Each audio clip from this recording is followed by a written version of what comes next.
So this is going to be a quick post-fight review to Anthony Joshua versus Robert Helenius. And of course I'm going to delve into some of what I think his prospective capabilities and the prospective outcome of a potential fight between him and Deontay Wilder is going to look like. This is going to be quick because I think what I'm saying right here, I think most people have echoed these sentiments. Joshua came into the fight early. The first 15-30 seconds of the fight, Helenius immediately came out somewhat aggressive. He's immediately led off with the jab. He put Joshua on the back foot. He gained control of the center of the ring. He was, feinting with his right hand, coming back with his left.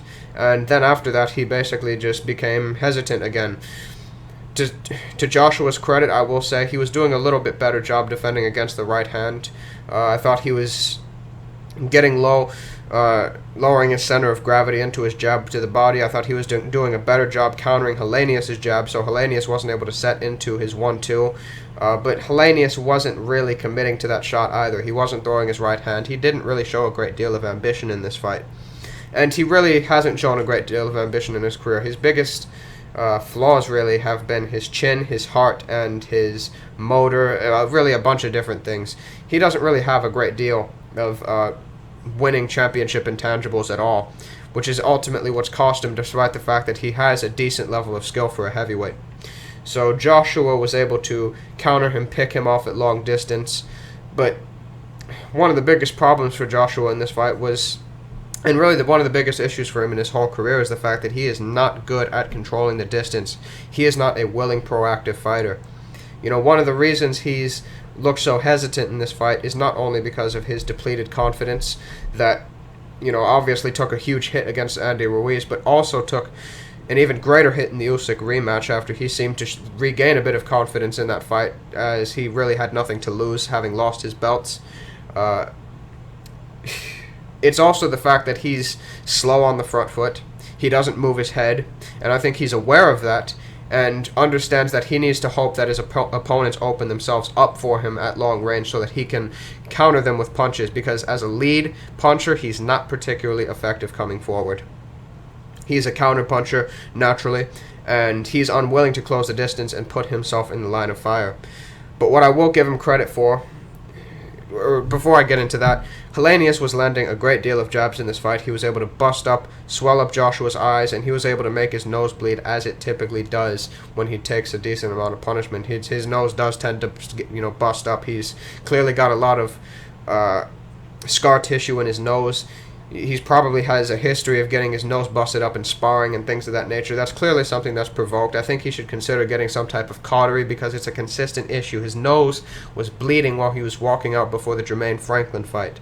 I think he should consider going to a doctor and maybe getting a cautery or some type of procedure, because that's definitely going to be an issue. But credit to Joshua.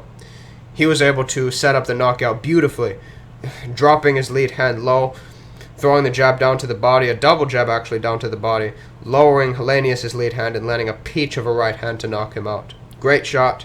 Credit to Joshua. It was a beautiful knockout. But look, what I'm about to say as far as his chances versus Wilder is effectively what everybody else is saying.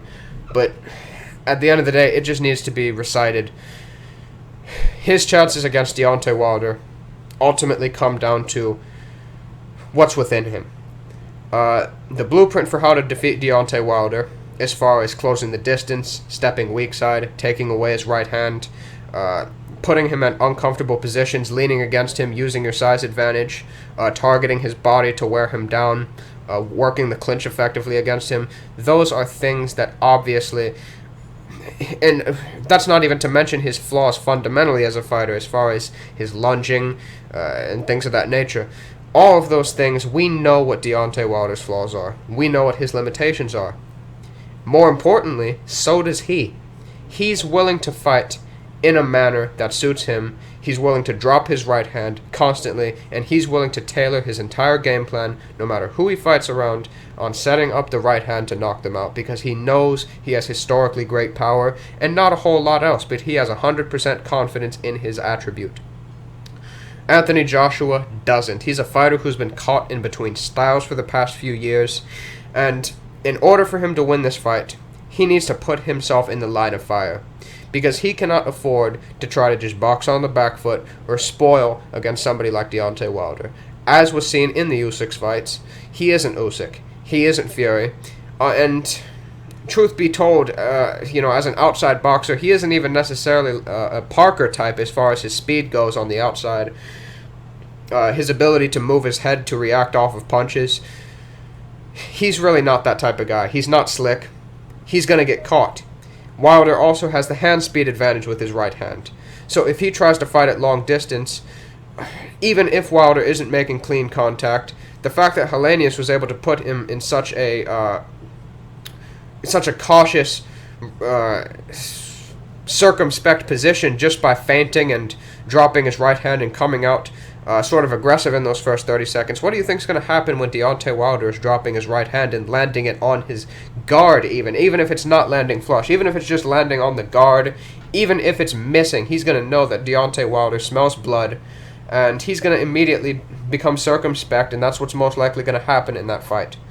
He might come out aggressive, he might come out and meet him in the center of the ring, but more than likely, unless he finds something within him in training camp, he's able to pull something out of the bag, he's able to find some inner confidence within him, or a level of urgency within him that he hasn't needed to pull out or felt the urgency to pull out in the past for this fight, he's ultimately going to find himself outdogged and overpowered in the Wilder fight. That's just the God-honest truth. He is well capable of winning that fight. That's the truth. People are looking at this fight as if Wilder is Margarito and he could just walk through everything Joshua takes. No. If both guys meet in the center of the ring and Joshua takes a Hagler-Hearns type of an approach, or even just tries to smother him, at least in a relatively similar way to Fury did, he could bully Wilder, he could knock him out. He could knock him out with the first punch he lands in the fight. Or the first clean punch he lands in the fight anyways. But Joshua just does not approach his fights in that manner. He's not approaching fights in that manner against lighter-fisted guys, just on the basis that they have quick hands and can explode on him in the pocket, as Ruiz showed, who himself isn't a one-punch knockout artist. So what is likely to happen if Deontay Wilder simply comes out aggressive and reckless? Joshua is not going to have the clear head, or at least what he's displayed in his last couple of fights. He's not going to have the type of clear-headedness and confidence to be able to slow the fight down and capitalize on his mistakes and be surgical and dissective in the way he needs to be. And that is ultimately why I favor Deontay Wilder in a future fight between them. Like I said, Joshua's capable of winning, but in a fight that's most likely going to be a shootout, and it's going to come down to who lands the telling shot first, I'm going to pick the guy who has 100% confidence in his main weapon, as opposed to Joshua, who doesn't have 100% confidence in really any of his weapons. Have a good one.